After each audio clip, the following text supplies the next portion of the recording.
नमस्कार दोस्तों, Delhi fire service की फायर फाइटर श्रृंखला में आप सबका स्वागत है। आज हम दिल्ली फायर सर्विस के जिस फायर फाइटर से आपकी मुलाकात कराने जा रहे हैं, उन्होंने 1994 के अंदर दिल्ली फायर सर्विस ज्वाइन किया एज ए सब फायर ऑफिसर। 2000 के अंदर वो पहले फायर ऑफिसर थे जिन्हें गोविड़ा अवार्ड मिला। 2003 के अंदर वो स्टेशन ऑफिसर बने और 2010 से लेकर 2013 तक उन्होंने मेट्रो में एज ए फायर मैनेजर कार्यरत की है। 2013 में जब दोबारा दिल्ली फायर सर्विस में आए तो डिविजनल ऑफिसर के पद पर आए। 2020 के अंदर उन्हें डिप्टी चीफ फायर अफसर बनाया गया और 2020 से अब तक वो as a deputy chief fire अफसर फायर सर्विस एकेडमी में कार्यरत है। हमारे आज के मेहमान हैं AK Malik, deputy chief fire officer. Malik साहब, नमस्कार मोनी जी। आपका बहुत बहुत स्वागत है। आपने हमें इतना कीमती टाइम दिया। नहीं, थैंक यू। तो मुझे धन्यवाद तो मैं आपको कहना चाहूँगा आप, क्योंकि आप बहुत ही एक ऐसा अच्छा काम कर रहे हैं, एक ऐसा काम कर रहे हैं जो रिक्वायर्ड था इस सर्विस के लिए। क्योंकि ये डिपार्टमेंट जो है वो जो हमारा पब्लिक के बीच में हम नहीं दिखा पाते कि हम क्या कर रहे हैं या हम क्या करते हैं, तो उस हिसाब से अगर हम देखते हैं तो आपके द्वारा जो काम किया जा रहा है, जो आपने पहले सीरीज़ बनाई है history of Delhi fire service, अब आप फायर फाइटर्स के ऊपर बना रहे हैं, ये एक बहुत अच्छा इनिशिएटिव है आपका। और मैं चाहूँगा कि आप इसमें सभी रैंक्स पे जो लोग हैं, बहुत छोटी रैंक पे भी जो लोग हैं वो भी बहुत अच्छे फायर फाइटर हैं उनमें से बहुत सारे, तो मैं चाहूँगा आप उनको भी कवर करें इस श्रृंखला में, जिससे कि लोगों को और सर्विस में जो लोग काम कर रहे हैं उनको मोटिवेशन मिले कि ये लोग जो है इतना अच्छा काम करते हैं तो उनको एक रिकॉग्नाइजेशन मिल रही है, इनका एक नेम हो रहा है, फेम हो रहा है, तो वो एक अच्छा आपने काम किया। Thank you very much for that. अच्छा सर, ये बताइए आपका दिल्ली फायर सर्विस में रुझान कैसे बना, कैसे आना हुआ या इससे पहले कहीं और जाना चाहते थे? हाँ, ये एक क्वेश्चन जो है ये आप सबसे पूछते हो सीरीज़ में अपनी, तो इस बारे में मैं आपको बताना चाहूँगा कि मेरा मानना है कि डेस्टिनी जो होती है आदमी की, वो उसको अपने आप लेकर के जाती है जहाँ उसको पहुँचना होता है। जब हमने 10+2 करी थी तो हम डिफरेंट सर्विसेज के लिए कोशिश कर रहे थे या डिफरेंट ऐसी जगह ट्राई कर रहे थे कि हम कहीं सेलेक्ट हो जाएं, कोई अच्छा कोर्स कर लें। इन बिटवीन बहुत जगह मेरी सिलेक्शन हुई। मैं एयरफोर्स पायलट के लिए भी सिलेक्ट हुआ और उसमें एक pilot aptitude and battery test होता है जो लाइफ में आपको एक बार ही मौका मिलता है। अच्छा। That was basically my first video game जो मैंने खेला, क्योंकि उससे पहले वीडियो गेम हमने कभी देखा नहीं था। तो जब उन्होंने PAPT टेस्ट पर मेरे को बिठाया, अच्छा, तो उसमें दोनों पैरों से आपको मूवमेंट करनी होती है प्लेन की, हाथ में आपके ऊपर नीचे ले जाने के लिए होता है, ट्रिगर्स होते हैं टू फायर, और कान में आपके कुछ इंस्ट्रक्शंस आती रहती है और मुंह से भी आपको वॉइस ऑफ कमांड देनी होती है। अच्छा अच्छा।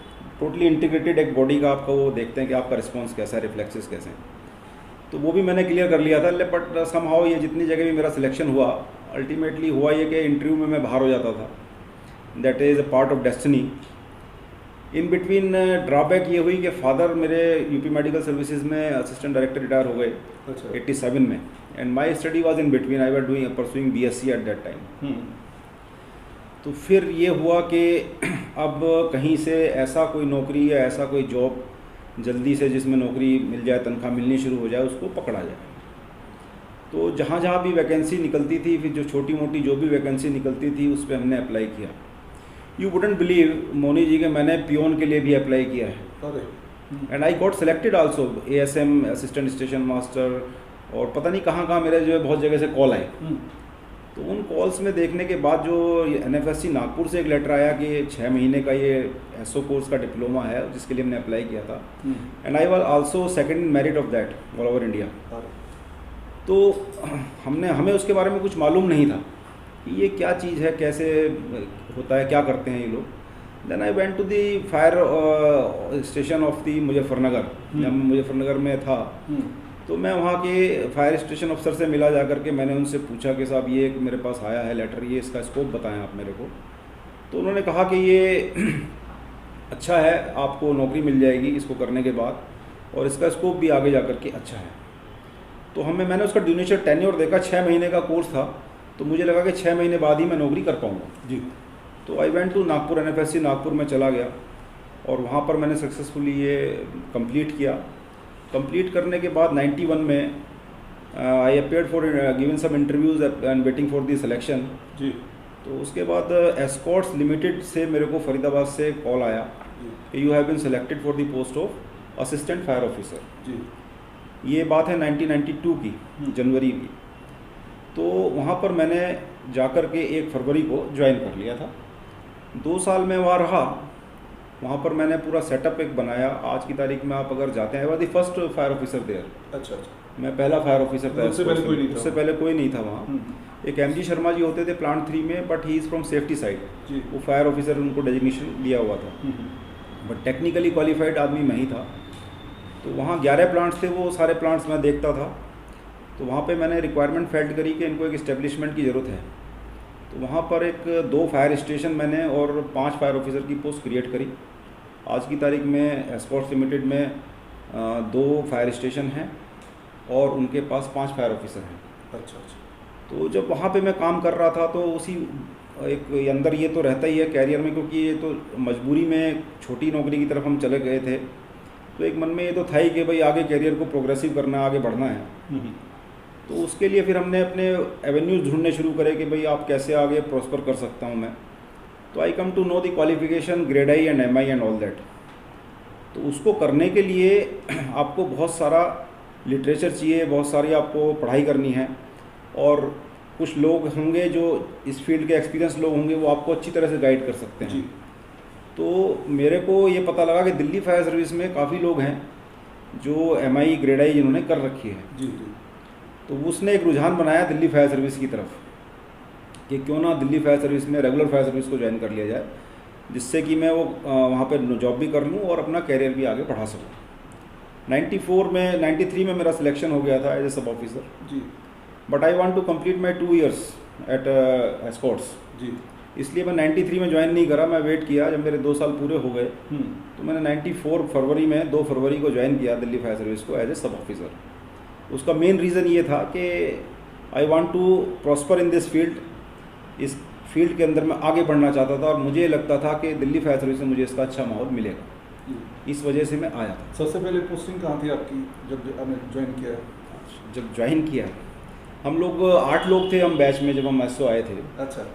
और हमें 8 को जो है वो शुरू में तो हेडक्वार्टर में एक क्वार्टर खाली करके उसके अंदर रख दिया गया था। अच्छा। उसमें 2 स्टेशन ऑफिसर रहते थे और बाकी हम 8 सब ऑफिसर थे जी। तो वहाँ हम रहे, करीब 1 महीने के करीब रहे। उसके बाद हम लोगों की पोस्टिंग करी गई डिफरेंट स्टेशंस। अच्छा। तो मेरी जो पहली पोस्टिंग करी गई दैट इज़ बादली। अच्छा। बादली फायर स्टेशन पर मेरी पहली पोस्टिंग हुई थी। इंडस्ट्रियल एरिया का फायर स्टेशन था and it is far away from my native place. जी जी जी। उस टाइम लोग बाग ये कहते थे कि भाई ये पहली पोस्टिंग इंडस्ट्रियल एरिया में इनको पता नहीं कैसे हो गई। अच्छा। लेकिन उनको शायद ये मालूम नहीं था, सुरेंद्र कुमार साहब उस वक्त डिप्टी चीफ फायर ऑफिसर होते थे। हाँ। जो बाद में कीर्तिनगर फायर में शहीद हुए। हाँ। उन्होंने मेरे से पूछा था कि भाई आप कहाँ के रहने वाले हो? मैंने उनको कहा जी मैं मुजफ्फरनगर का रहने वाला हूँ। अच्छा। तो he posted me to the opposite direction of Delhi. तो उन्होंने मेरे को अपोजिट, वो एक पनिशमेंट के ऐसे ही होता था उस टाइम पे। अच्छा अच्छा। और ये अच्छा भी है। हाँ। अगर आपको शुरुआत की पोस्टिंग में ही टफ बना दें तो आप आगे के लिए ठीक हो जाते हो, आगे आपको दिक्कत नहीं आती है। तो उन्होंने मेरे, हाँ सुरेंद्र कुमार साहब बड़े अच्छे फायर फाइटर थे। तो मैं तो उनको इतना जानता नहीं था उस वक्त। तो पहली पोस्टिंग मेरी बादली हुई। अच्छा। बादली एक उस वक्त छोटा सा स्टेशन था जिसमें कि जो है कोई व्यवस्था नहीं थी। हम किराए की बिल्डिंग में थे जी। और पानी भी जो है हम वाटर टेंडर में भर के लाते थे। अरे। और उसी को पीते भी थे और उसी में हम नहाते थे। अरे। सारे काम हमारे उसी में होते थे। बाकायदा कंट्रोल में रवानगी होती थी कि गाड़ी जो है वो नहा रहे हैं, इस वक्त गाड़ी कॉल पे नहीं जाएगी। जब सारा स्टाफ नहा लेता था फिर गाड़ी को भरने भेजते थे, फिर गाड़ी भर के आती थी, फिर हम कॉल के लिए तैयार होते थे। तो वो दिन से हमने दिल्ली फायर सर्विस में मैंने शुरुआत करी थी। अच्छा अच्छा। ये जो आपको गोविडा अवार्ड मिला था ये क्या था और ऐसे सब ऑफिसर थे जब भी आपने कंप्लीट किया था? जी हाँ, ये एक्चुअली क्या हुआ कि जब मैंने 94 में ज्वाइन कर लिया जी तो 95 में मैंने अपनी ग्रेजुएटशिप ऑफ फायर इंजीनियरिंग जो IFE इंडिया से, उसके 4 पेपर होते थे उस टाइम पे, अभी भी शायद 4 ही होते हैं जी। तो 4 पेपर मैंने फर्स्ट को में क्लियर कर लिए थे। तो वो मेरा क्लियर हो गया था। जी जी। उसके बाद ये लगा कि इसको एजुकेशन को और आगे बढ़ाना चाहिए जी। तो हम लोग सभी जो ग्रुप में थे उसमें से हम 3-4 लोग थे उन्होंने परस्यू किया कि हाँ ठीक है MI भी करनी चाहिए UK से। MI उस वक्त UK से ही होती थी, अभी भी UK से ही होती है। जी जी जी। तो उस टाइम पर थोड़ा टफ था हाँ। टफ इन दी सेंस इसलिए था कि एमआई में भी 4 पेपर आपको 1 गो में क्लियर करने होते थे। जी। अगर आपका एक भी पेपर रह जाता है तो आपको दोबारा से चारों पेपर में अपीयर होना पड़ता था। अच्छा। अब ये फैसिलिटी नहीं, अब ये फैसिलिटी थोड़ा वैसी हो गई है, अब तो आप एक एक करके भी क्लियर कर लेते हैं। उस टाइम पे ऐसा नहीं था। और फीस जो है वो पौंड में जाती थी। अरे अच्छा। तो वो पौंड को जब आप कन्वर्ट करते हो रुपीज़ में, तो उस टाइम के 28,000 रुपये मैंने फ़ीस दी थी। हाँ। और उस टाइम पे एक सब ऑफिसर के लिए तनख्वाह से 28,000 रुपये निकालना बड़ा मुश्किल, बहुत बड़ी काम था। तो उस वक्त एक दिमाग में ये बात एक बैठ गई जब फीस भरी कि ये पेपर जो है, ये चारों पेपर किसी भी तरह से पहले गो में क्लियर हो जाने चाहिए। अच्छा। तो अगर ये एक भी रह गया तो आप दोबारा मैं फ़ीस नहीं भर पाऊँगा। ये उस वक्त पोजीशन थी। तो फीस भर दी, उसके बाद हमने तैयारी करी। 3 महीने की मैंने छुट्टी ली थी। 3 महीने मैंने जम के मेहनत करी। अच्छा। तो ऐसा कभी सोचा नहीं था कि मुझे टॉप करना है। This was not behind the mind. दिमाग में केवल ये था कि ये चारों पेपर क्लियर हो जाने चाहिए। तो अल्टीमेटली 3 पेपर तो बहुत अच्छे हुए। एक बिल्डिंग कंस्ट्रक्शन का पेपर था। अच्छा। वो उस टाइम बहुत ही टफ उस साल आया। इतना टफ आया कि लोगों ने उसके बाद बिल्डिंग कंस्ट्रक्शन लेना ही छोड़ दिया एज ए पेपर। अच्छा। दूसरे सब्जेक्ट लेने शुरू कर दिए थे। उस पेपर में, बाकी तीनों पेपर में मेरा A ग्रेड था। हाँ। उस पेपर में केवल 2 ही लोग पास हुए थे। अच्छा। बिल्डिंग कंस्ट्रक्शन में, एक यूके से थे और एक मैं था। तो 2 ही आदमियों ने उस साल उसको क्लियर किया था। और जो मेरी चारों पेपरों की जो ओवरऑल रैंकिंग ग्रेड आया, उसके बाद मैं कम टू नो उनका लेटर आया कि you have top the IFE exam, FAMI exam. तो that was a really surprise for me. और ये मतलब ऐसा सोच के प्लान नहीं किया था कि आपको गोडीवा लेना है, अवार्ड लेना है, इसलिए आप पढ़ोगे या वैसे इंडिया में शायद आप दो ही फायर अफसर हैं, और वो भी दिल्ली फायर सर्विस। हाँ, दिल्ली फायर सर्विस में हम 2 ही हैं, और एक दुग्गल साहब हैं और एक मैं हूँ। और आपने शुरू में कहा इंट्रोडक्शन में कि मैं पहला हूँ, मैं पहला नहीं हूँ। हाँ। मेरे से पहले दुग्गल साहब लेकर के आए थे। मतलब दिल्ली फायर सर्विस में तो हाँ, दिल्ली फायर सर्विस में हम 2 ही लोग हैं। 2 ही लोग हैं, दुग्गल साहब हैं और मैं हूँ, जिनको ये अवार्ड मिला है। और उसमें कुछ वो भी मिलता है, रिवार्ड भी देते हैं। 100 पाउंड मिलते थे उस टाइम। 100 पाउंड से रिफंड एज ए रिवार्ड। तो एक शील्ड देते हैं, वो शील्ड की फ़ोटो मैंने आपसे शेयर कर ली है ऑलरेडी। और 100 पाउंड भी देते थे। तो यू वुडंट बिलीव, उस पाउंड का मैंने सोफ़ा खरीदा था। अरे उस टाइम पर जो कि अभी तक चला है। क्या 100 पाउंड की क्या कीमत थी उस टाइम? उस टाइम भी 70 रुपये का करीब पाउंड था। अच्छा। 70 रुपीज़ का पाउंड था। 7 से 8,000 रुपये के बीच में कन्वर्जन हुआ था उस पाउंड का। अच्छा। और उससे मैंने सोफ़ा खरीदा था, जो मेरा अब तक चला है कुछ दिनों तक। अच्छा, उसके बाद आप स्टेशन अफसर बने 2003 के अंदर। तो पहले कहाँ पोस्टिंग हुई आपकी? स्टेशन ऑफिसर बनने से पहले मैं आपको बता दूं, मैं एक्चुअली क्वालिफिकेशन तो आपने गेन कर ली, आपने ग्रेड आई भी कर ली, आपने MI भी कर ली। हाँ। तो फिर रहता है कि आप किसी ऐसे ऊपर प्रोग्रेस करो। आप गवर्नमेंट सर्विस में तो स्केल से ही प्रोग्रेस मानी जाती है। हाँ। तो इन बिटवीन DDA में एक पोस्ट निकली डेपुटेशन की, फायर ऑफिसर की। अच्छा। तो मैंने उसमें अप्लाई कर दिया। उसमें काफ़ी लोग हमारे यहाँ से अपीयर हुए थे, बट आई गॉट सिलेक्टेड। ठीक। तो जब वहाँ सिलेक्शन हो गया तो मैं नवंबर में वहाँ ज्वाइन कर लिया था। नवंबर 2001 में DDA के अंदर अच्छा। On deputation. इन बिटवीन मेरा UPSC में भी मैंने अप्लाई किया हुआ था स्टेशन ऑफिसर पोस्ट के लिए, दिल्ली फायर सर्विस के लिए जी।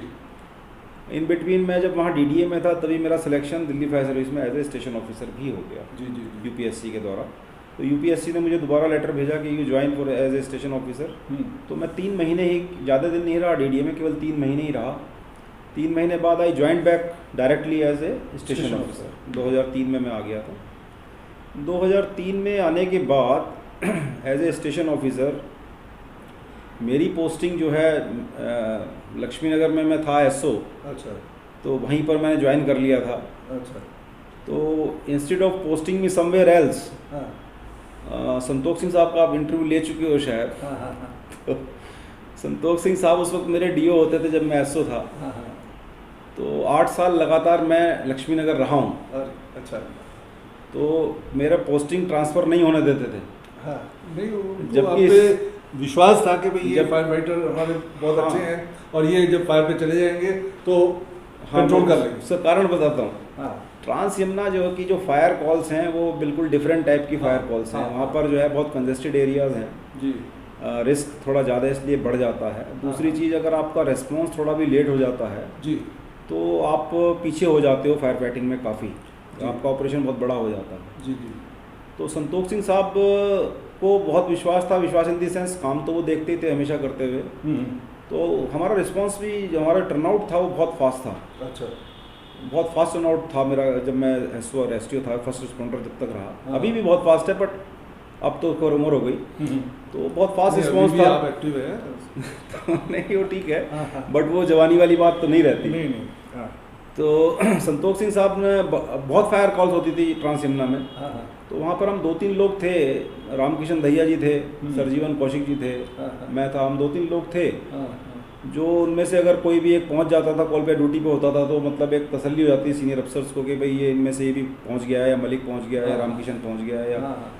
तो फायर ज़्यादा बढ़ेगी नहीं आगे, दे विल उन्होंने जिक्र कंट्रोल। भी किया था आपका कि जब ये चले जाते तो थे। सुरेंद्र कुमार साहब जो है वो बार बार मेरे को बोलते थे कि हाँ। भाई you are a BSc student, हाँ। You are a BSc qualified, you are a, आपका प्रोस्पेक्ट्स बहुत अच्छे हैं सर्विस में, हाँ। मैं आपको फायर प्रिवेंशन विंग में ट्रांसफ़र करता हूँ। जी जी। लेकिन मेरा ट्रांसफ़र 8 साल तक नहीं हुआ। जब नहीं हुआ तो मैंने एक दिन संतोष सिंह साहब से कहा, अच्छा। क्योंकि सुरेंद्र कुमार साहब से ज़्यादा वैसे तो मुलाकात होती नहीं थी, हाँ। तो मैंने उनसे वैसे ही पूछा कि साहब ये सुरेंद्र कुमार साहब कैसे ऑफिसर हैं? हाँ। बोले क्यों, क्या हुआ? मैंने कहा साहब वो बार बार कहते हैं कि मैं आपको फायर प्रिवेंशन विंग ट्रांसफ़र कर रहा हूँ, हाँ। ट्रांसफ़र करते नहीं हैं। अच्छा। कहते क्यों हैं फिर? देन ही डिस्क्लोज्ड, अच्छा। संतोष सिंह साहब और उनके बड़े अच्छे रिलेशन थे, हाँ। देन ही डिस्क्लोज्ड कि भाई वो तो हर बार कहते हैं, मैं ही मना कर देता हूं कि अगर आप चले गए ट्रांस यमुना में से ट्रांसफ़र होके तो हमें यहाँ फायर फाइटिंग ऑपरेशंस में दिक्कत हाँ। आएगी। दैट्स वाई मैं 8 साल लक्ष्मी नगर रहा। अच्छा। और हाँ, कोई फायर ऐसी जिसमें थोड़ी झुग्गियों की फायर हो या हो? हाँ, फायर तो बहुत सारी हैं, आपको मैं डिस्कस करूँगा अभी। हाँ। लेकिन मैं बताऊँ कि वहाँ से मेरा पोस्टिंग क्यों नहीं किया है इन्होंने, अच्छा। एज ए स्टेशन ऑफिसर बनने के बाद भी नहीं किया। अच्छा। स्टेशन ऑफिसर बनने के बाद भी ये हुआ कि एक ट्रेनिंग बैच हमारा 59 बैच आया था, इस एकेडमी का पहला बैच था। हाँ हाँ। तो उस वक्त स्टाफ की शॉर्टेज थी, फायर सीजन आने वाला था, तो उन्होंने 30 लड़कों को जो है वो लक्ष्मी नगर भेज दिया मेरे पास, अच्छा। और मेरे को बना दिया ट्रेनिंग इंचार्ज हाँ। कि भाई आप इनकी वहाँ ट्रेनिंग कराइए। तो लक्ष्मी नगर एक फायर स्टेशन है, वहाँ कोई ट्रेनिंग फैसिलिटी नहीं थी। हाँ हाँ। तो 30 आदमियों को ट्रेनिंग कराना, उसमें से फिर मैंने 4-5 लड़के स्टेशन से ही जो अच्छे थे उनको एज ए डेमोन्स्ट्रेटर चूज़ करा। एक एसओ होते थे 424 सुखबीर सिंह, उनको मैंने एज ए सीनियर डेमोन्स्ट्रेटर लिया अपने पास, और हम 6 आदमियों की टीम थी, 4 डेमोन्स्ट्रेटर, एक एसओ और एक मैं। अच्छा। तो हम लोग उनको सुबह पीटी, परेड, ड्रिल सब कुछ हम ट्रेन करते थे उनको, बाकायदा पूरी ट्रेनिंग जैसे फायर सेफ्टी मैनेजमेंट अकेडमी में चलती है। उसके बाद दोपहर को जो क्लासेस होती हैं वो सारी क्लासेस मैं लेता था उनकी, और शाम को फिर ट्रेनिंग का प्रोग्राम होता था। वो सारे दिन में मेरा प्रोग्राम होता था, और रात को वहाँ पर दूसरे स्टेशन ऑफिसर भी थे, सुरेश कुमार जी वहाँ पर स्टेशन ऑफिसर थे। हाँ हाँ। तो आपको शायद पता होगा सर्विस में उस टाइम ये होता था कि भाई जूनियर ऑफिसर जो है स्टेशन ऑफिसर, अगर 2 स्टेशन ऑफिसर हैं तो जूनियर ऑफिसर रात को कॉल अटेंड करता। हाँ, रात को बिल्कुल। तो मैं सारे दिन में ट्रेनिंग कराता था, और रात को मैं फायर कॉल अटेंड करता था। तो वो बड़ा हेक्टिक टाइम था, बट यंग थे उस टाइम, हम चैलेंज एक्सेप्ट करते थे कि हाँ ठीक है, चैलेंज है तो कोई बात नहीं, वी विल डू इट। तो उसके बाद जो है ट्रांसफ़र मेरा इन्होंने वहाँ से जब वो ट्रेनिंग ख़त्म होने के बाद किया, ट्रेनिंग तक इन्होंने मेरे को लक्ष्मी नगर ही रखा जी। ट्रेनिंग के बाद they transferred me to Geeta colony fire station. तब तक मैं वहाँ रहा। फिर गीता कॉलोनी फायर स्टेशन पर आपको शायद मालूम होगा एक टेम्पल इशू था वहाँ पर, यू मस्ट बी अवेयर। हमारी ज़मीन पर मंदिर बना हुआ है वहाँ फायर स्टेशन के अंदर, उसमें जो है बाहर के लोगों ने कब्जा किया हुआ था। अच्छा। वो एक इशू था जो मैंने जाते ही जो है रेज़ किया था। एचओडी जो हमारे आरती शर्मा जी थे उस टाइम पर, एलजी साहब की तरफ से कुछ डायरेक्शंस भी आई थी कि भाई एनक्रोचमेंट अगर कहीं पर है तो उसको रिमूव करा जाए। उसको मैंने इशू को रेज़ किया था आरती शर्मा जी के साथ। Then Narayan Swami ji principal secretary होते थे, उनके साथ भी चीज़ें डिस्कस हुई, एंड देन वी डिसाइडेड कि we have to remove them from here. अच्छा। तो वो 8 महीने जो है मंदिर में हम लगे रहे। मंदिर के उसके उनको एनक्रोचमेंट को हटाने में बीत गए, उसके लिए मुझे हाई कोर्ट में भी जाना पड़ा। एंड आई रियली अप्रिशिएट कि बाद में जब पॉलिटिकल प्रेशर बहुत ज़्यादा बढ़ गया, नारायण स्वामी जी भी बैक ट्रैक कर गए, आरसी शर्मा जी भी बैक ट्रैक कर गए थे। अच्छा। लेकिन मैं भी हट गया था, हाँ। क्योंकि जब मेरे को ऊपर से एडमिनिस्ट्रेटिव सपोर्ट नहीं हो गया, I can not function properly जी। तो लेकिन जो वहाँ का स्टाफ था, स्टाफ भी मैंने वहाँ का पूरा चेंज करा लिया था उस लड़ाई के चलते। सुरेंद्र कुमार साहब ने बड़ा सपोर्ट किया इस मामले में मेरे को। बेचारे आज नहीं है हमारे साथ, but he supported very much. उन्होंने पूरा स्टाफ चेंज करके दिया मेरे को, बोला आप अपनी पसंद के लड़के ले लीजिए, कोई दिक्कत नहीं है, बट फाइट विद इट। तो उस फाइट में जब मैं भी बैक ट्रैक हो गया तो रात को स्टाफ 2 बजे मेरे घर आया सारा। अच्छा। करीब 15-20 आदमी स्टाफ के जो थे, दे केम टू माई हाउस रात को 2 बजे एंड दे सेड के साथ पीछे मत हटो, वी आर विद यू, आप लड़ो। उन्होंने कंट्रीब्यूशन भी किया, मैंने भी तनख्वाह से अपने कंट्रीब्यूशन काफ़ी कुछ किया उसमें। और फिर मैं हाई कोर्ट में भी गया उस केस को लेकर के, और अल्टीमेटली ये हुआ कि वो कब्जा जो है हमें मिल गया उस लैंड का, जो हमारे पास नहीं था। तो वो एक नया एक्सपीरियंस था। मैं नया STO बना था। बहुत सारे लोग मेरे को ये भी कह रहे थे आप अभी प्रोबेशन पे हो, आप क्यों इस तरह के, क्योंकि ये इशू बड़े सेंसिटिव होते हैं। हाँ हाँ हाँ, क्योंकि धर्म से जुड़ी हुई चीज़ है और सामाजिक चीज़ होती है, तो बड़े सेंसिटिव इशू होते हैं। बट आई डोंट, मैंने कभी इन चीज़ों को कभी ये ध्यान में नहीं रखा कि मैं प्रोबेशन पे हूँ, मैं नया हूँ, या मुझे नहीं करना, कोई और कर लेगा। I never took that. जो भी रिस्पॉन्सिबिलिटी मेरी है, चाहे मैं जिस पोस्ट पे भी रहा, मैंने उसको हमेशा अच्छे से करने की कोशिश करी है। तो वो हमने गीता कॉलोनी में वो कब्जा भी ले लिया था। Then I shifted to Safdarjung fire station, Jorbagh आ गया। तो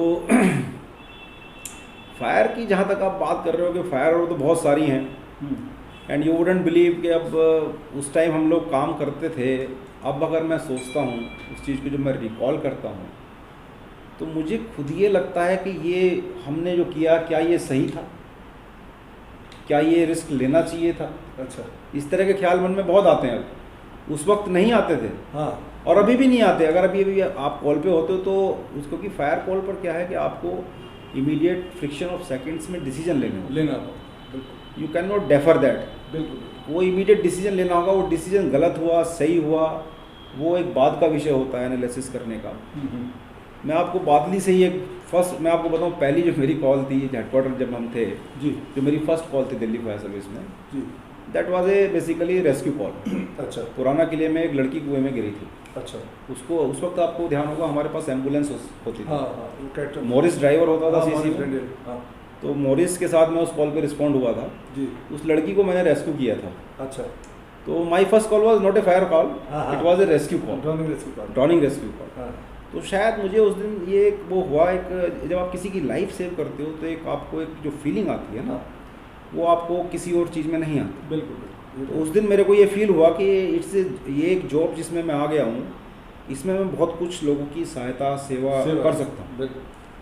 तो वो चीज़ उस दिन मुझे एहसास हुआ कि शायद डेस्टिनी में यही लिखा था कि मुझे एयरफोर्स में नहीं जाना था, मुझे कहीं और नहीं जाना था, जहाँ सिलेक्शन होनी, मुझे यहाँ ही आना था। उसका रीज़न शायद भगवान ये चाहता था कि मैं इधर आऊँ।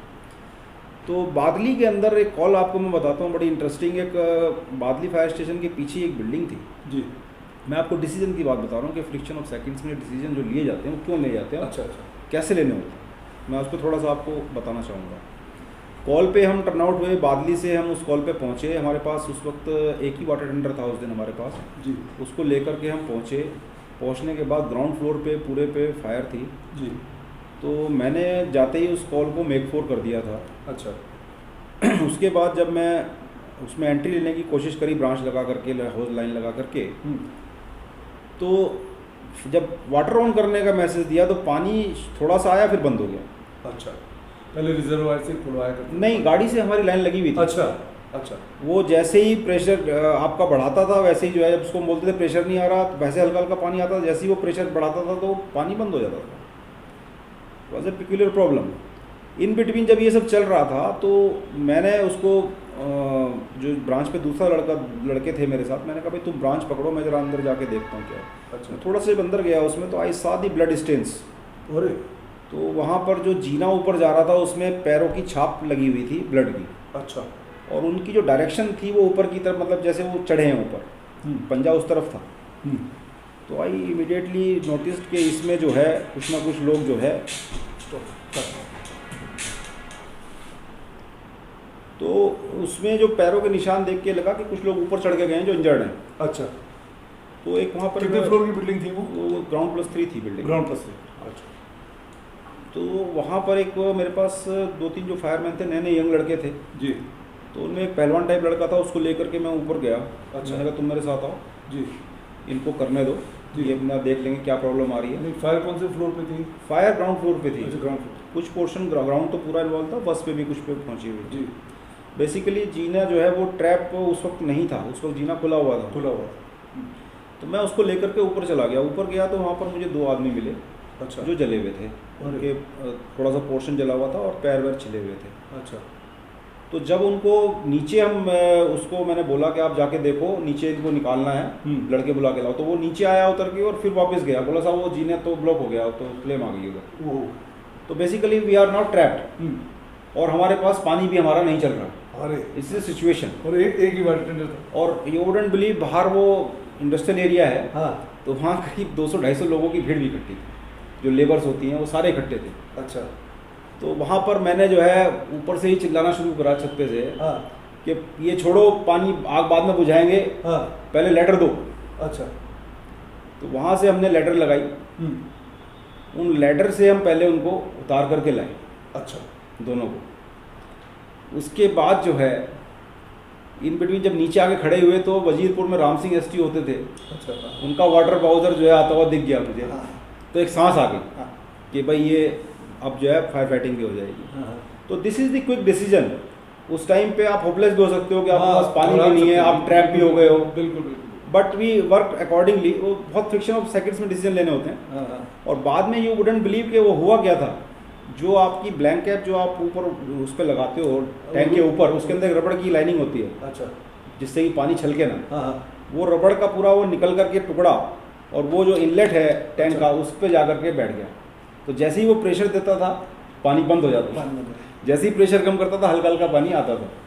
तो such type of experiences you learn fire fighting में आप करते हैं। हाँ, ये पहला एक्सपीरियंस था। ये पहला एक्सपीरियंस था जहाँ मैंने ये सीखा कि आपको इमीडिएट डिसीजंस किस तरह से लेने होते हैं, क्योंकि आपको पब्लिक भी मैनेज करनी है, आपको लाइफ भी सेव करनी है, आपको हाँ। फायर फाइटिंग भी करनी है। हाँ, तो ये एक्सपीरियंस से आप सीखते चले जाते हैं जैसे आपकी सर्विस बढ़ती है। तो ये एक तो ये कॉल थी, और बहुत सारी कॉल्स हैं मोनी जी जो मैं आपसे डिस्क्लोज कर सकता हूँ कि हमने क्या क्या कैसे कैसे एक कॉल पे शायद आपको चोट लगी थी। हाँ बिल्कुल लगी थी। मेरे पास मैसेज आया था, मैं ड्यूटी पे था उस टाइम, ओके। कि आप ग्रांड हयात होटल।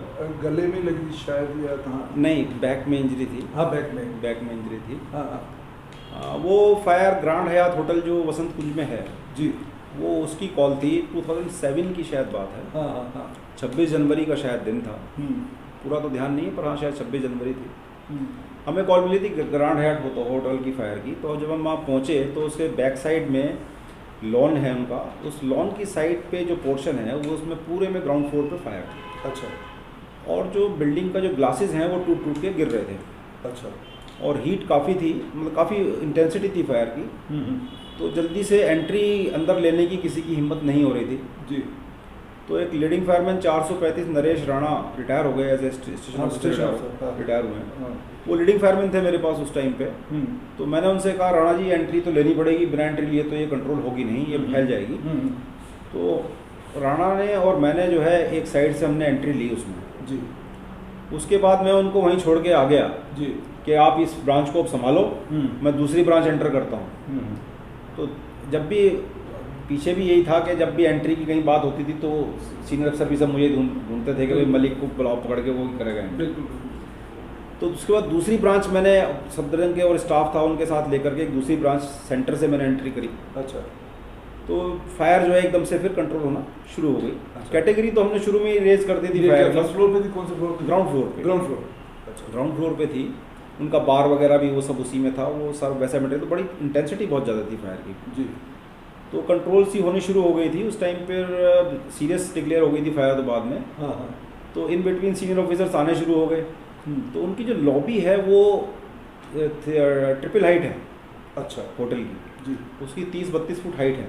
जी, तो उसमें दीवार पर जो है वो धौलपुर स्टोन लगा हुआ है। अच्छा, धौलपुर स्टोन होगा, उसका साइज़ जो है वो आप समझो कि करीब 2.5 फुट बाई 3 फुट के धौलपुर स्टोन थे, वो इतने अच्छे मोटे थे। हम्म, तो हीट की वजह से वो डिसंगेज होकर गिरना शुरू हो गए थे अच्छा, बाद में जब हम फायर फाइटिंग कर रहे थे। अच्छा, तो मैं अपनी सभी टीम को के अंदर तो मैं ही था, जी, एज ए ऑफिसर मैं ही अंदर था। तो हाँ। मैं सबको जो है जो भी 3 टीम लगी हुई थी अंदर, 3 ब्रांचेस के साथ, तो सबको मैंने इंस्ट्रक्शन दे रखी थी कि दीवार के नज़दीक कोई नहीं जाएगा, अच्छा, जिसके पत्थर जिससे कि किसी के ऊपर ना गिर जाए। हम्म, और इन बिटवीन बाद में जीसी मिश्रा जी उस वक्त CFO थे, वो भी आए उस कॉल पे, तो वो भी वहीं खड़े हो गए थे आगे दीवार के पास। अरे उनको भी मैंने कहा हाथ लगाया, तो वो बुरा माने एक बार कि कैसे टच कर रहा है मेरे को, बट मैंने इसलिए लगाया कि जल्दी से मैं इनको हटा लूँ, कहीं ऐसा ना हो पत्थर गिर जाए। बिल्कुल। तो उन्होंने बल्कि मेरी तरफ घुरा भी ऐसे हाथ लगाने पे कि इसने how he dare to touch मी।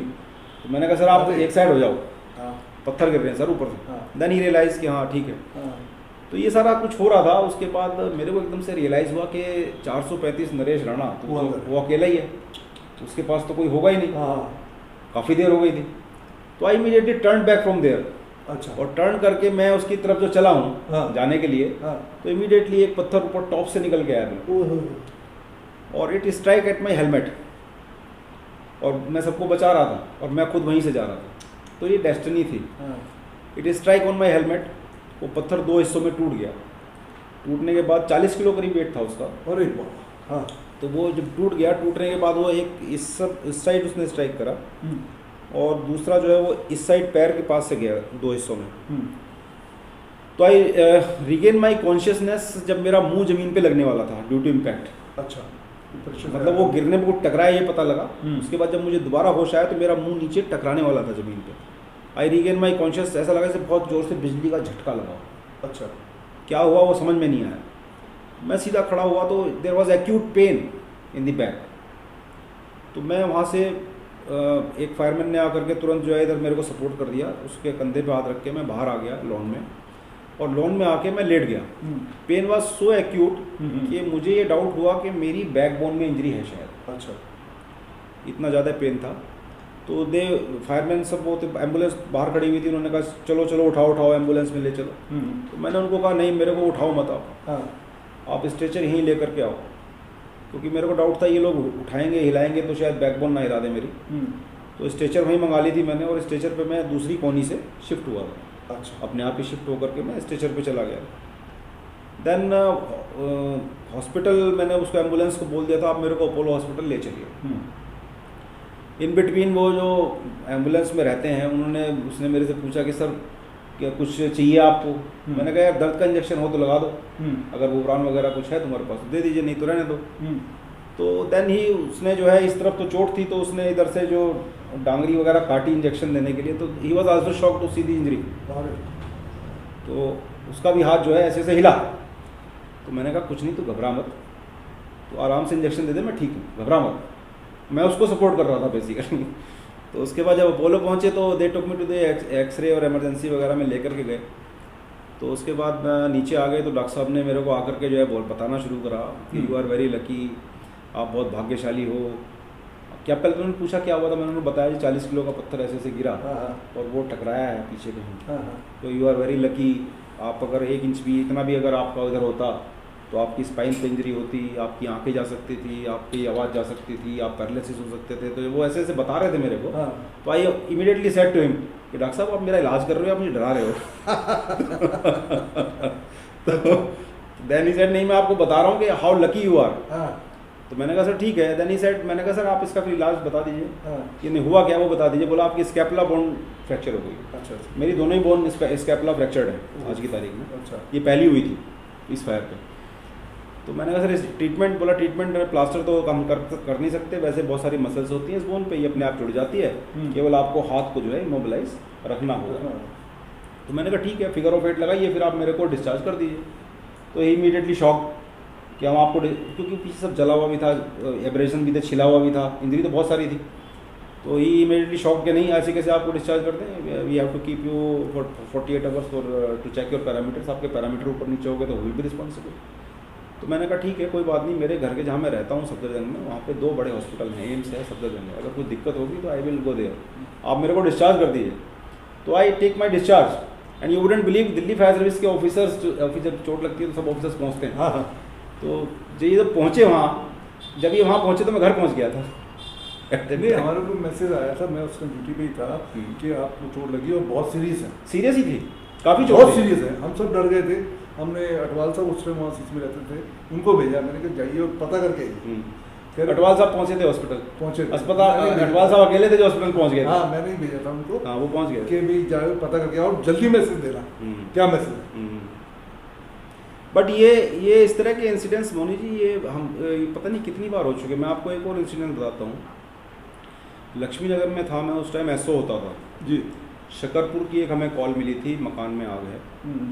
एक छोटी WT होती है, WT 110 110, उसको लेकर के हम फायर पे गए थे। तो उसमें लीडिंग फायरमैन थे 786 रामहेर, 3/50 विनोद उसमें मेरे साथ फायरमैन था, एक मैं था और एक 4 आदमी थे। उसमें सीटिंग कैपेसिटी कमी थी जी, 4 ही आदमी मैक्सिमम जाते थे कॉल पे। हम उस कॉल पे गए, फर्स्ट फ्लोर पे वो मकान था जिसमें से धुआं निकल रहा था। तो हमने जो है उसका दरवाजे का ताला वाला काटा, तोड़ा। उसके बाद जब दरवाज़ा खोल के जब मैंने अंदर झांका उसमें, तो बीच में पार्टीशन था, एक वॉल थी। उस वॉल के बैक साइड में मेरे को जो है फ्लेम नज़र आई। अच्छा। तो जो फायरमैन था विनोद 3/50, उसको मैंने बोला विनोद, मैंने कहा लाइन लगा के ला फटाफट। और इसको जैसे मैं ऐसे अंदर झांक रहा था, जैसे ही मैंने ऐसे मुड़ के उसको बोला, गर्दन मोड़ के, वो मेरे पीछे खड़ा था। जैसे ही मेरा मुंह बाहर आया, एकदम से एक्सप्लोजन हुआ उसमें, और वो बीच वाली दीवार और वो खिड़की विड़की सब उड़ गई उसकी मकान की। तो यू वुडंट बिलीव, मेरा पहला रिएक्शन क्या था कि मैं अपने को फील कर रहा था कि whether all parts are intact.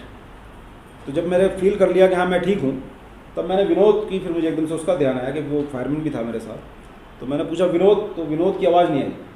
जो मिड लैंडिंग थी वो उस पर जाके गिरा, और वो जो उसका ब्लास्ट जो हुआ, जो एक्सप्लोजन हुआ, उसका जो प्रेशर था, वो प्रेशर मेरे कहीं से निकल गया बराबर से, और उसको हिट किया उसने, उसको उड़ा करके सीधा मिड लैंडिंग पे गिरा था वो जाकर। तो ये इस तरह, अगर वो मेरा मुंह भी, अगर आप सोचो, अगर अंदर होता फ्रिक्शन ऑफ सेकंड में, तो मुंह भी साथ में ही उड़ जाता। तो इस तरह के तो पता नहीं कितने इंसिडेंसेस हम लोग के साथ हो चुके हैं, जिसमें हम बिल्कुल ये कह सकते हैं कि सेकंड बर्थ हमारा हो चुका है।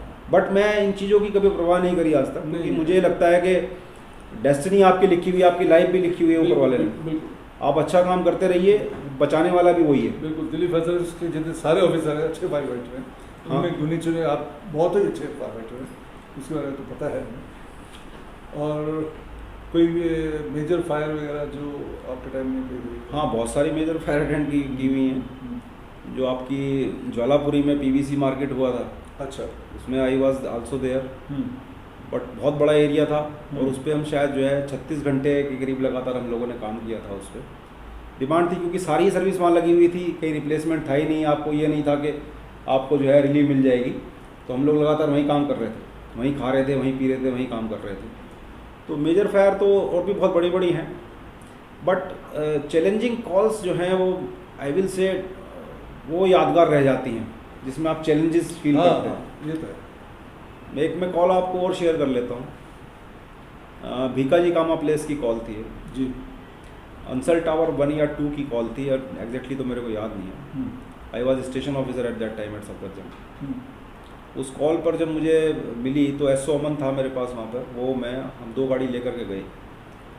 तो कंप्लीट जो हाईराइज बिल्डिंग है ऊपर किसी फ्लोर पे थी, that floor was completely smoke locked. लोगों ने ये अच्छा रहता है, देखो जहाँ इन्फॉर्मेशन मिल जाती है कि भाई आदमी फंसे हुए हैं, वो हमारे लिए बहुत कन्वीनियंट हो जाता है, क्योंकि हम सर्च करेंगे तो दैट विल टेक टाइम। लेकिन अगर आप पहले से ही हमें बता दें कि हमारे आदमी हैं वहाँ फंसे हुए हैं उस जगह, तो उससे हमारा बहुत सारा टाइम बच जाता है। And time is the most important thing I thought के फॉर लाइफ सेविंग के लिए। तो वहाँ पर हमने जो है अमन को मैंने बोला, मैंने कहा तुम सीट ऑफ फायर ढूंढो, मैं उन आदमी तक पहुँचने की कोशिश करता हूँ। ADO सर्जीवन कौशिक उस पर जो है टर्नआउट हुए थे जी। हाईराइज बिल्डिंग की कॉल थी, तो ADO का टर्नआउट होता ही है। तो L शेप में बिल्डिंग थी, मतलब जहाँ वो ऊपर फंसे हुए थे वो L शेप थी। उसमें एक विंग में फायर चल रही थी, जो भी सीट ऑफ फायर जिसकी डिटेक्ट नहीं हो रही थी, और दूसरी साइड आगे जाकर के जो शेप थी वो बंद थी, आगे उससे कोई एग्जिट नहीं था। अच्छा, उस तरफ वो लोग 4-5 ऑफिस में फंसे हुए थे, और एग्जिट नहीं था उस तरफ, वो बंद था, डेड एंड था वो, आगे जाकर के कॉरिडोर बंद था। तो वहाँ पर मैं जब पहुँचा तो मैं एक कमरे में देखा, तो उसमें किसी में 4 लोग थे, किसी में 3 लोग थे, इस तरह से 3-4 कमरों में वो लोग थे। तो उनको वहाँ से मैंने जो है निकालना शुरू करा। तो ये भी एक बहुत बड़ी बात होती है कि उस वक्त कॉन्फिडेंस, जो रेस्क्यूअर पे कितना कॉन्फिडेंस आदमी करता है, उन सबको मैं निकाल के ले आया। सबको मैंने बोला आप नीचे झुक जाओ और आप मेरी पीछे से बेल्ट पकड़ लो। अच्छा, एक दूसरे का पीछे से पकड़ लो और पूरी निकल के मेरे पीछे, मैं बहुत धीरे धीरे चलूँगा, घबराना बिल्कुल मत, छोड़ना बिल्कुल मत, और मैं आपको बाहर ले जाऊँगा। तो ज़्यादा डिस्टेंस नहीं था, 10-11-12-13 मीटर होगा। पर 12 थर्मामीटर स्मोक के अंदर ट्रैवल करना थिक स्मोक के अंदर एक आम आदमी के लिए बड़ा मुश्किल काम, हमारे लिए भी मुश्किल होता है, बट हम भी यूज टू हो जाते हैं। तो वहाँ से मैं उनको जब निकाल के लाया एक एक करके एक कमरे से, तो यू वुडंट बिलीव एक आदमी जो है उसमें, SO1 भी आ गया था बाद में, ये आल्सो ए कंपनी, उसने भी कुछ लोग निकाले। तो एक आदमी जो है वो एडमेंट हो गया, अच्छा, कि साहब मैं नहीं जाऊँगा इस धुएं में से निकल। अरे हाँ, मुझे तो आप इस खिड़की से ही निकालो। That became a difficult situation, क्योंकि हालांकि ये पता था कि थोड़ी देर में ब्रांटो आ जाएगी, लग जाएगी, we will be able to rescue, लेकिन उस वक्त हमें सीट ऑफ फायर नहीं मिली थी। तो दैट इज़ द रीज़न, उसलिए हमें वरी थी कि हो सकता है सीट ऑफ फायर बराबर वाले रूम में हो, एडजेसेंट रूम में हो, अगर वो बढ़ गई फायर तो फिर हम यहाँ तक दोबारा नहीं पहुँच पाए, हो सकता है मे बी। तो फिर मैंने अमन को बोला, मैंने कहा अमन तुम इसके साथ रहो, मैं जा रहा हूँ, सीट ऑफ फायर अभी ढूंढ नहीं मिल रही है, मैं उसको ढूंढ लेता हूँ। तो इतनी देर में फिर ब्रांटो आ गई, फिर उसको हमने ब्रांटो से ही निकाला उस आदमी को। अच्छा, सीट ऑफ फायर भी मिल गई हमें, फिर सीट ऑफ फायर ही बुझा दी, आग भी हमने बुझा दी। बट ऐसे बहुत सारे इंसिडेंसेस हैं जहाँ हमने बहुत सारे लोगों की जो है ना लाइफ सेव करी है, और वही सबसे सेटिस्फैक्ट्री होता है। जब आप लाइफ सेव करते हो तो वो सेटिस्फैक्शन जो आपको किसी जॉब में नहीं मिलेगा आपको। मैं तो कहना चाहूँगा सभी से जो नए लड़के ज्वाइन करना चाहते हैं सर्विस को, दिल्ली फायर सर्विस को, जब तक उनके अंदर ये डिटर्मिनेशन नहीं होगा या ये चाह नहीं होगी कि कुछ ऐसा करना है, बिल्कुल, अगर ये सोच के दिल्ली फायर सर्विस आप ज्वाइन करते हो कि भाई तनख्वाह लेनी है और काम करना है, तो वो डेडिकेशन आप में कभी नहीं आ पाएगा। अगर आपके अंदर ये चाह है कि आपने कुछ करना है, किसी की लाइफ बचानी है, प्रॉपर्टी सेव करनी है, तभी आपको दिल्ली फायर सर्विस में ज्वाइन करना चाहिए। हाँ, बहुत सारे एक्सपीरियंसेस हैं मोनी जी जो मैं आपसे शेयर कर सकता हूँ। एक और एक्सपीरियंस भी आपसे शेयर करता हूँ, रेस्क्यू टूल्स की मैं बात करता हूँ। डिजास्टर सेंटर जब बन गए थे तो मैं लक्ष्मी नगर में था, Laxmi Nagar was declared as one of the disaster center. तो हमारे पास कुछ बाहर से टूल्स भी आ गए थे, जो रेस्क्यू रिस्पॉन्डर हमारी एक गाड़ी है उसमें हमने रख दिए थे। उनकी हम बाकायदा वहाँ ट्रेनिंग करते थे, उन टूल्स को हम रोज़ चलाते थे, टेस्ट करते थे, प्रैक्टिस करते थे। तो अब ये जो बात बता रहा हूँ आपको, इससे आपको ये आइडिया लगेगा कि एक नॉर्मल एनवायरनमेंट में काम करना और एक टफ सिचुएशन में काम करना, दोनों में कितना डिफरेंस है। हम उन टूल्स को रोज़ ऑपरेट करते थे, आधा आधा घंटा भी करते थे, एक एक घंटा भी करते थे, उनसे काटते भी थे, सब कुछ करके देखते थे, स्प्रेडिंग कटिंग सब करते थे उनसे हम, जिससे कि हमारी प्रैक्टिस रहे, हमारा एफिशिएंटली हम रहे, उसको काम कर सकें। उसके बाद एक कॉल मिली मेरे को रात को 1:30 बजे, चंदकीराम अखाड़े के पास एक एक्सीडेंट हुआ है। अच्छा, उस पर मैं रिस्पॉन्ड हुआ था रात को। तो मैं जब वहाँ पहुँचा तो एक हैवीली लेडन ट्रक था जिसमें ऊपर तक सामान भरा हुआ था। अच्छा, उसका शायद टायर वगैरह कुछ प्रॉब्लम हुई होगी, तो ड्राइवर ने पीछे लकड़ी के उसमें ना गुटके लगा करके उसको उस पर खड़ा किया हुआ था। अच्छा, क्योंकि उसमें वेट इतना था, लोड इतना था कि वो जैक पे रुकने वाला नहीं था। तो उसने जो है वो लकड़ी के वुडन ब्लॉक्स पे उसको स्टैंड जैक से उठाया होगा पहले हल्का सा, फिर लगाता गया होगा, तो वुडन ब्लॉक्स पे रोका हुआ था। इन बिटवीन पीछे से एक इनोवा गाड़ी आई। अच्छा, उसने उसको खड़े हुए ट्रक को पीछे से स्ट्रक कर दिया। तो जब उसने स्ट्रक किया तो वो कुछ लकड़ी के वो निकल गए और ट्रक जो है वो नीचे आ गया उस साइड से। हाँ। तो आधी इनोवा गाड़ी जो है वो इनोवा नहीं थी, वो इनोवा से पहले कौन सी गाड़ी थी, क्वालिस गाड़ी थी। आधी क्वालिस गाड़ी जो है वो बाहर थी ट्रक के और आधी ट्रक के अंदर थी, फ्रंट पोर्शन बोनट तक। अच्छा, तो वो हस्बैंड वाइफ थे। तो जब तक मैं पहुंचा हूँ वहाँ, तो वाइफ को तो उन्होंने निकाल लिया था पुलिस वालों ने, उसको निकाल के वो ट्रॉमा सेंटर ले गए थे, उसको चोट भी कम थी। और उस लड़के को जो फंसा हुआ था, यंग कपल था, लड़का थोड़ा हैवी था, 100+ होगा वो उसके अंदर ट्रैप था। अच्छा, तो उस वक्त शायद मेरे ख्याल से आपके प्रेमचंद या क्या नाम था उनका, ACP या DCP साहब थे जी, इस पहलवान वाले कोटे से थे, स्पोर्ट्स कोटे से। तो उन्होंने जो है वो 2 क्रेन लगा रखी थी, एक ट्रक के ऊपर लगा रखी थी और एक गाड़ी के पीछे लगा रखी थी। तो मैं जब पहुंचा तो वो चल रहा था प्रोग्राम। तो मैंने उनसे जाके पूछा कि सर आप ये क्या कर रहे हैं, कि इसको हम ट्रक को रोक लेंगे इस क्रेन से और इस क्रेन से हम इसको नोवा खींच के बाहर निकाल लेंगे। तो मैंने जब देखा उसके झाँक वाक के देख लिया, सब सिचुएशन साइज अप कर ली, मैं फिर गया उनके पास। मैंने कहा सर इस लड़के की जो है ना टांग नहीं बचेंगी अगर आप ये काम करेंगे तो। कहते फिर क्या करें? मैंने कहा आप इस option is yours, you have to decide whether you hand over the scene to me और if you want to continue you can continue, I will inform my control accordingly कि आपके सुपरविजन में हो रहा। देन ही रियलाइज के rescue job is with Delhi fire service. उन्होंने realise किया उस चीज़ को तुरंत और stop the all the operation and said नहीं मलिक साहब आप ही कीजिए जो करना है। तो उसके बाद मैंने अंदर उसमें गाड़ी में साइड्स के उसके काट के, क्योंकि कुछ भी खुल नहीं रहा था, सब जाम था, पीछे का गेट खोल काट के वहाँ से मैं घुसा।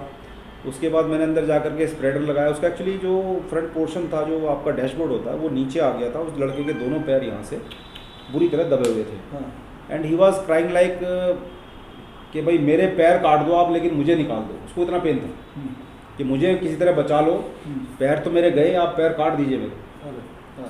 तो मैं उसको देखने के बाद सारा सिचुएशन मैंने उसको कहा, मैंने कहा घबराओ मत, मैं आपके पैर भी बचाऊंगा और आपको भी बचाऊंगा, मुझे थोड़ा टाइम दो, लेट मी वर्क। बोला नहीं काट दो। मैंने कहा नहीं रुक जाओ, पैर बचा दूंगा, तुम्हें ही बचा दूंगा, चिंता मत करो। देन मैंने स्प्रेडर लगाया। स्प्रेडर लगा करके फिर ऊपर जो आपके ट्रक थे, ट्रक्स को पहले जो है हमारे पास न्यूमेटिक बैग्स थे, न्यूमेटिक बैग से हमने ट्रक को थोड़ा ऊपर उठाया, गैप बना। उस गैप बनने के बाद स्प्रेडर अंदर लगा करके हमने जो है मैंने उसको ऊपर उठाया डैशबोर्ड को। तो ही फील ए बिट रिलैक्स। जैसे ही उसका वो वेट कम हुआ तो वो रिलैक्स हुआ एकदम। उसको फिर एक हिम्मत बनी कि हाँ ये आदमी जो कह रहा है ये ठीक कह रहा है। उससे पहले तो सुन ही नहीं रहा था वो।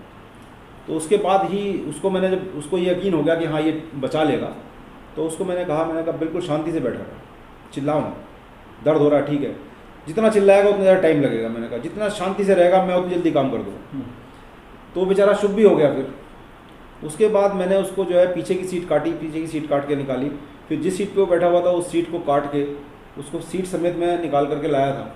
और इस सारे काम में मेरे को 15 से 20 मिनट लग गए। अच्छा। ट्रक को स्टेबलाइज करने में, जैक लगाने में, काटने में, निकालने में उसको। And you wouldn't believe Moni ji कि वो हम आधा घंटा 1 घंटा जिन टूल्स के साथ काम करते थे, वो टूल मैंने 20 मिनट चलाए।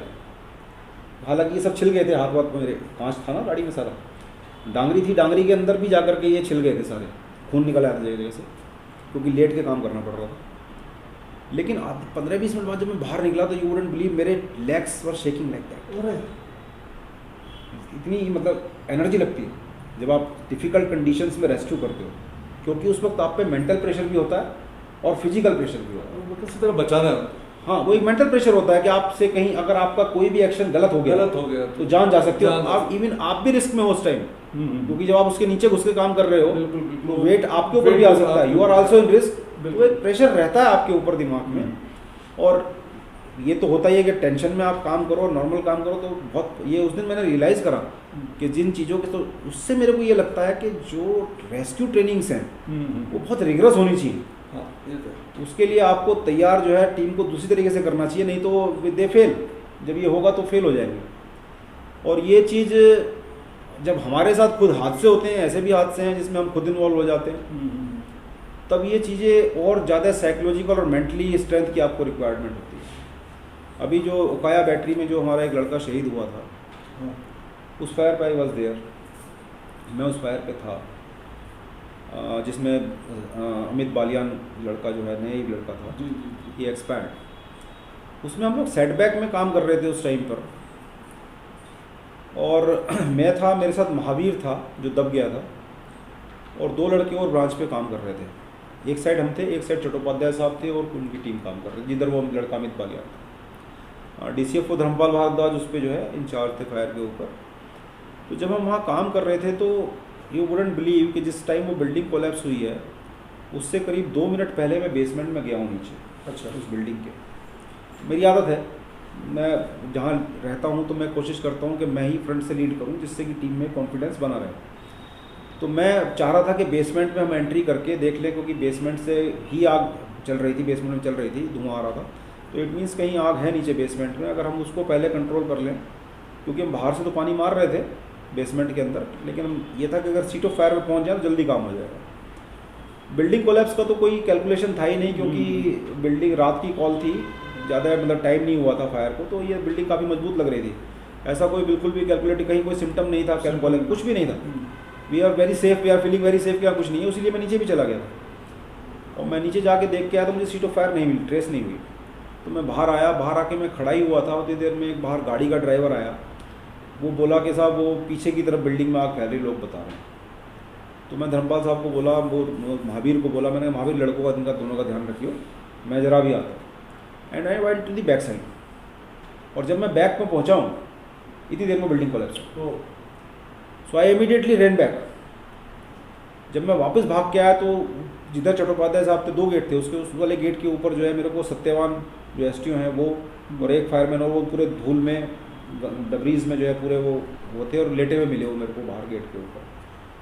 मतलब नैरो एस्केप हुआ उनका, वो इम्पैक्ट की वजह से बच गए, उस इम्पैक्ट में नहीं आए। लेकिन मुझे महावीर के और उन 2 लड़कों की चिंता थी, तो मैं जब वहाँ उस तरफ भाग के गया उस गेट के उस अपनी पोजीशन पे जहाँ मैं था, तो वहाँ पर वो लड़के मेरे को मिल गए। उन्होंने बताया कि वो महावीर लग गया, but nobody was inside, क्योंकि बिल्डिंग कोलैप्स हो गई थी and all were in shock. होता है जब इस तरह का इंसिडेंट्स होता है, अपने साथ ही होता है, तो एवरीबडी इज इन शॉक। उस वक्त उस शॉक से निकल के आना वो एक बहुत बड़ी बात होती है सभी के लिए। तो आई इमीडिएटली वेंट और मैंने महावीर को आवाज़ लगाई कि महावीर कहाँ है। तो महावीर ने बोला कि साहब मैं यहाँ हूँ। उसकी आवाज़ आई मेरे को, और उसने मेरे को ये भी बताया कि साहब मेरे पैर जो हैं वो बेसमेंट की तरफ हैं और मुड़े हुए। तो that means he is quite safe, जिस तरह से वो बोला। तो उसके फिर मुंह के पास से मैंने सबसे पहले जो है डबरी क्लियर करी कि इसको कोई सांस लेने में दिक्कत ना हो। जब उसका मुंह नज़र आ गया तो then I went run outside, तब मैं फिर बाहर भागा वापस। तो बाहर सब लोग शॉप में खड़े हुए थे उस टाइम पे, किसी को कुछ समझ में नहीं आ रहा था कि क्या करना। उसके बाद मैंने उनको सबको बोला एक लाइन बनाओ फटाफट, जल्दी से महावीर दबा हुआ है, इसको निकालने के लिए डबरी हटानी शुरू करो। तो हमने हाथों से ही शुरू करी। उस टाइम टूल बुलाने में टाइम लगा, गाड़ियों से जब लाए टूल, और टूल वो था भी नहीं, रबड़ी वैसी डबरीज थी वो। तो जब वो कर रहे थे तो उसी टाइम पे मैं इंजर्ड भी हो गया था। मेरा जो घुटने के ऊपर एक काफ़ी बड़ा पीस था जो रेस्ट कर रहा था ऊपर ब्रिक का, वो एकदम से स्लिप करके आके इस घुटने पे, लेफ्ट घुटने के ऊपर यहाँ स्ट्राइक कर दिया था उसने। अभी भी मेरे इसमें पेन है काफ़ी। तो वहाँ से हमने वो ऑपरेशन शुरू करा, वो एक पूरा सेटअप बना दिया उसको जल्दी से रेस्क्यू करने के लिए, क्योंकि टाइम बड़ा इंपॉर्टेंट होता है जब आप इस तरह के, और वो तो हमारा ही आदमी दबा हुआ है, हमारा हो चाहे दूसरा कोई लाइफ होती है, बट अपना के साथ एक दूसरे रिलेशन जुड़े होते हैं। तो हमने बहुत एफर्ट करे और महावीर को हमने रिकवर भी कर लिया। इन बिटवीन जब ये ऑपरेशन चल रहा था तो चोट लगने के बाद फिर मेरे से काम नहीं हो पाया, तो मैं दूसरी साइड गया। वहाँ मैंने वहाँ जाके भी पता किया, तो वहाँ पता लगा कि उस लड़के से बात हुई है, अमित से। 2 लड़के थे वो, तो एक से तो बात हुई है, अमित के अलावा जो दूसरा था नहीं, दोनों से पहली बार तो दोनों से बात हुई, दोनों ने जवाब दिया। इन बिटवीन सेकंड कोलैप्स हो गया जब ये रेस्क्यू ऑपरेशन हम कर ही रहे थे अपने आदमियों का। अच्छा। इन बिटवीन जो पार्शियल स्ट्रक्चर जो खड़ा हुआ था उसका सेकंड कोलैप्स हुआ। सेकंड कोलैप्स के बाद फिर अमित की आवाज़ नहीं आई थी। हमने उससे बहुत कांटेक्ट करने की कोशिश करी, बट वो नहीं आई थी। और जिस साइड में वो दबा हुआ था वहाँ पर एक दिक्कत और ये आई कि उस पोर्शन में धुआं और हीट बहुत थी, वहाँ पहुँचने में बड़ी दिक्कत हो रही थी। तो उसमें से हम एक को ही बचा पाए, दूसरे को हम नहीं बचा पाए, ये हमारा बैड लक रहा। बट ये इंसिडेंसेस ऐसे हैं जो आपको एक लर्निंग एक्सपीरियंस देते हैं कि कुछ एक्सीडेंट्स ऐसे भी हो जाते हैं जो यू कैन नॉट इमेजिन। हम सब ट्रेंड हैं, हम सबको बताया जाता है, सबको पढ़ाया जाता है कि भाई बिल्डिंग कोलैप्स के क्या सिम्टम हैं, क्या है। उस बिल्डिंग में ऐसा कुछ भी नहीं था और कोई ड्यूरेशन भी नहीं हुआ था। We are all feeling safe, but some happens, you never know. Fire के ऊपर, मतलब मेरा कहने का मतलब ये है कि लाइव जब आप फायर कॉल पे जाते हो या फायर ब्रिगेड पे आप नौकरी कर रहे हो, तो ये सोच के ही आप नौकरी करने आओ कि आपकी लाइफ जो है वो रिस्क में ही रहेगी हमेशा। बिल्कुल। उसके लिए आपको मेंटली और फिजिकली तैयार रहना चाहिए। अच्छा, आपकी क्या दिनचर्या क्या है सर? दिनचर्या क्या क्या करते हैं? हाँ, ये मैं सबको कहना चाहूँगा कि फिटनेस बहुत ज़रूरी है। हाँ। अगर आप फायर फाइटिंग जॉब में कर रहे हैं, ऑपरेशंस कर रहे हैं, तो आपकी फ़िटनेस बहुत मायने रखती है, क्योंकि आपको लोगों की लाइफ सेव करनी होती है। तो फिटनेस के लिए आप ज़रूर कुछ करें। पहले हमारे ज़माने में फिटनेस और टीम वर्क है फायर सर्विस में, तो आपको आपस में कोहेजन भी चाहिए, एक आपका लाइजनिंग आपस में चाहिए, एज ए टीम वर्क आप काम कर सकें। पहले होता था स्टेशनों पे पीटी, परेड, ड्रिल सब होते थे पहले, तो बड़ी एफिशिएंटली सारे काम हो जाते थे। अगर लेटर भी कहीं लगनी है तो फटाक से लड़के लेटर लगा देते थे। आजकल हमें उसमें भी दिक्कतें आ रही हैं, फायर ग्राउंड ऑपरेशंस में और बहुत सारी दिक्कतें हैं, खैर उसके लिए कभी फिर बात करेंगे। तो मैं फिटनेस पे कहना चाहूँगा कि फिटनेस आपको सभी को, जो भी फायर सर्विस में है, उसको फिटनेस अपनी मेंटेन रखनी चाहिए। मैं नॉर्मली पहले भी सर्विस में आने से पहले मैं स्पोर्ट्समैन था।